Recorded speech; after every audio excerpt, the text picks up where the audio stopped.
Deadpool was introduced in the last issue of New Mutants as a mercenary hired to kill the New Mutants leader, Cable. He later appeared in the X-Force series as a recurring antagonist before getting his own miniseries called Circle Chase, where he was changed from a villain to a morally ambiguous anti-hero.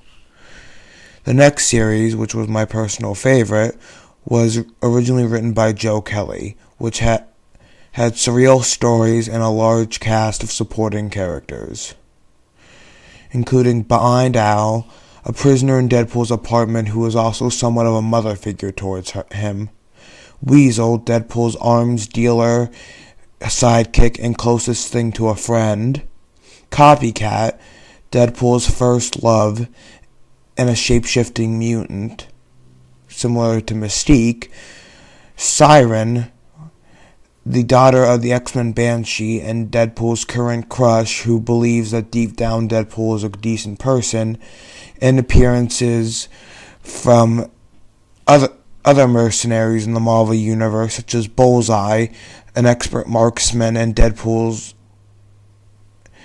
former partner, and Taskmaster, who later goes on to be Deadpool's frenemy.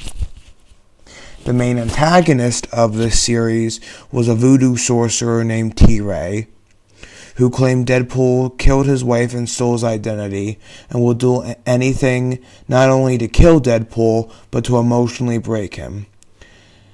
The series had a nice balance of surreal, often violent humor, and sad, serious, or heartfelt moments. While at times I felt like the series dragged, it had several of my favorite Deadpool storylines in the entire series. For example, one of my personal favorites was where Deadpool is sent back in time to a 1970s Spider-Man comic. Overall, I think it's a great introduction to the character and one of the most creative comics, not just from Deadpool, but in general, that I've ever read. I have read many of the newer Deadpool series, and I would say they range from great to eh. I love the series Cable and Deadpool due to the interaction between the leads and the introduction of Deadpool's new sidekick, Bob, Agent of Hydra. I liked the Deadpool Merc with a Mouth series because it had Deadpool teaming up with the zombie Headpool and traveling into alternate realities. Deadpool Core was interesting in concept as it had Deadpool team up with Headpool, Kidpool, Dogpool, and Lady Deadpool to save the multiverse, and in execution it was readable but nothing too special.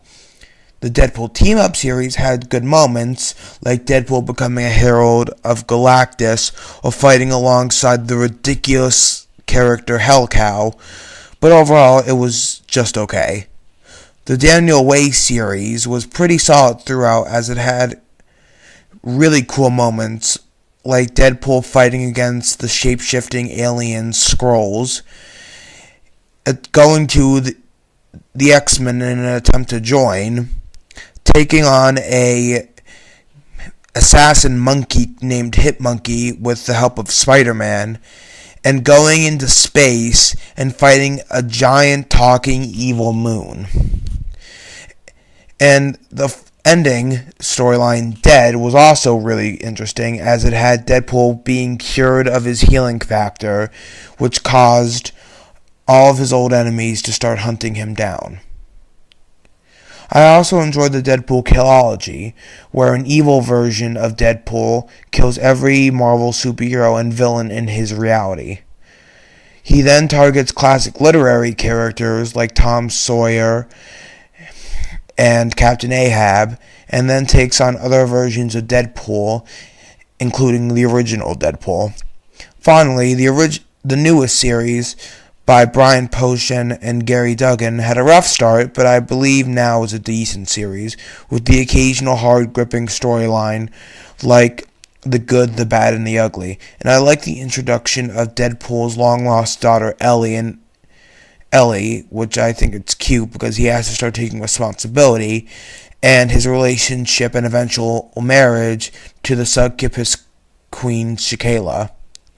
The series is ending April 8th with the supposed death of Deadpool. If you want my personal opinion, I don't think he is going to really die again because he could heal from most injuries, or at the very least, he won't stay dead for long, as they recently announced, well, not announced, teased a mini-series in the fall where Deadpool fights the Mad Titan Avenger villain Thanos, and in the Secret War event this spring, there are several alternate versions of Deadpool.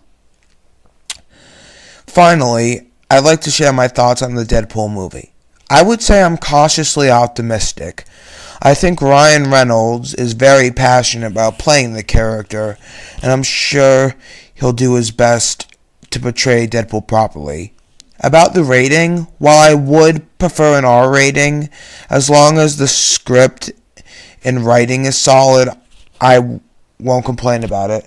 I really want this movie to be good, but we all know what happened the last time Deadpool was in a live-action film. Though it does seem like they're putting in a lot of effort and moving in a good direction, and I like the fact that they're using characters from introducing the Joe Kelly run, like Weasel and Copycat, but I might see it opening weekend, but I'm not seeing it opening day. I'm gonna wait for the reviews to pour out and just to see if it's mixed, I'll consider it victory enough and go see it. Overall, I really enjoy Deadpool as a character, and I really, really hope the movie's good, but I am, again, not, if it's bad, I'm sorry saying this, I'm not gonna be that surprised.